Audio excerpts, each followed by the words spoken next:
Cette capsule va porter sur les articles. J'ai un client qui ne comprenait pas tellement le principe des articles, qui recréait à chaque fois sur ses factures les items un à un, donc il perdait beaucoup de temps avec ça. Les articles permettent, si vous avez par exemple sur votre site web, vous offrez des services par exemple de certificats de localisation. Vous pouvez dire, j'ai des certificats de localisation, mettons, pour le chalet, pour la maison, puis pour fin professionnelle ou commerciale. Donc, vous pourriez avoir 3 types de certificats avec des tarifications, par exemple, standards. Dans vos articles ici, vous pouvez venir créer vos articles et en créant vos articles, vous allez pouvoir associer l'information, par exemple le tarif, puis le compte de revenus. Si vous avez plus qu'un compte de revenus puis vous voulez segmenter vos revenus en fonction des différents articles que vous avez, ça vous donne une information sur le volume le chiffre d'affaires pour chacun des articles, mais vous n'êtes pas obligé d'aller à un niveau aussi détaillé. Des fois, vous avez 2-3 comptes de revenus pour une multitude d'articles. Et puis, vous mettez aussi l'information sur les achats. Par exemple, si c'est des biens, quel est votre coûtant versus votre vendant. Donc, ça peut être intéressant aussi pour fin statistique. Par contre, ce que je voulais traiter ici, c'est une fois qu'on a créé l'article, on a mis un taux, ça va arriver que le taux va différer dans 2-3 cas notamment, mais le premier, c'est si, par exemple, on négocie des prix spécifiques pour un client. Donc, la possibilité, c'est d'avoir des listes de prix.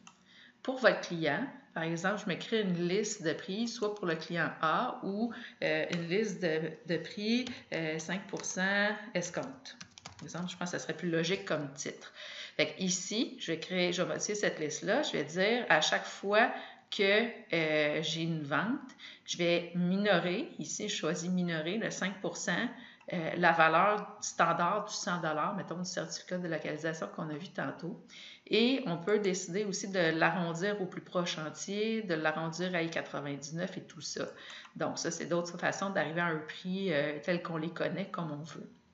Donc, on vient enregistrer ici notre liste de prix et ensuite, on va aller dans notre client. Par exemple, je vais prendre ce client-là et puis, je venais ici lui associer une liste de prix. Je vais prendre la liste client escompte 5%. Je lui attribue une liste de prix. Quand je viens faire ma facturation, je viens faire par exemple une nouvelle facture pour le client Burger Inc. Et puis, je vais choisir l'article certificat de localisation. Il vient afficher tout de suite le prix à 95 $. Et ici, on peut venir mettre le certificat pour le commerce XYZ et non d'aller rajouter certificat de localisation commerce XYZ. Donc, notre standard, c'est l'article.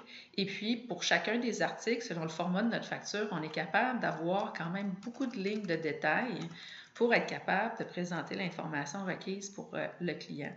Donc, ensuite, quand on enregistre notre facture va présenter l'information qui est souhaitée avec le prix, une fois avec un montant, dans ce cas-ci avec l'escompte, le montant qui est reflété pour ce client-là. J'ai aussi parlé tantôt de d'autres cas, par exemple, de changement de prix. On pourrait avoir une exception. On peut aller modifier, même s'il y a un prix spécifié puis calculé à partir des articles, on est capable d'aller mettre un autre taux dans la facturation sans problème. Le taux qui est défini dans l'article n'est pas figé. On peut vraiment aller le modifier. Donc, on peut mettre notre prix standard, puis directement, si c'est par exemple, c'est un client occasionnel, puis on s'est entendu sur quelque chose de particulier, on peut aller modifier directement dans la facture sans créer un article de plus à chaque fois. Alors voilà, c'était ce que je voulais parler avec vous aujourd'hui sur un peu la standardisation des articles, l'utilisation des articles.